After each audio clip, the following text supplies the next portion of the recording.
Jon Elfner, HSF's very own U.S. history teacher and fellow Homewood-Flossmoor resident, has been able to share many stories through a show called Our American Stories.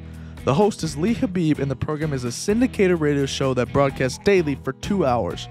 It features only compelling stories, no news, no current events. It airs on over 330 radio stations and is distributed via podcast by iHeartRadio.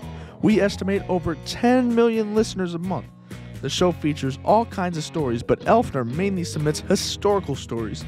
The host of the show, Lee Habib, has a regular column in Newsweek, a national news publication. He liked this show so much that he submitted a transcript of the show to be published by Newsweek. What Jon does is what all good historians do, and that is tell stories. Tell stories that are not history, they're interesting. And what he also wants to know is why? How did that happen? Well, how did Thanksgiving become a national holiday? Elfner is very proud of his work and is relieved and overjoyed that it is paying off. I started working on this show not much more than a month ago.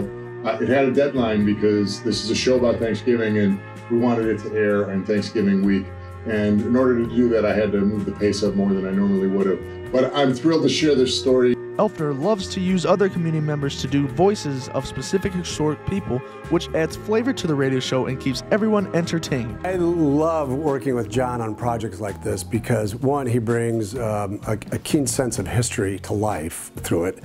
Usually finds a story that a lot of us haven't heard about. And more importantly, which I think is so important in these times, is he brings a historical fact and truth that is so lacking in today's dialogue. Through Elfner's creativity, he will bring a new view of Thanksgiving dinner to the table this week. Reporting from VTV, I'm Cameron Williams.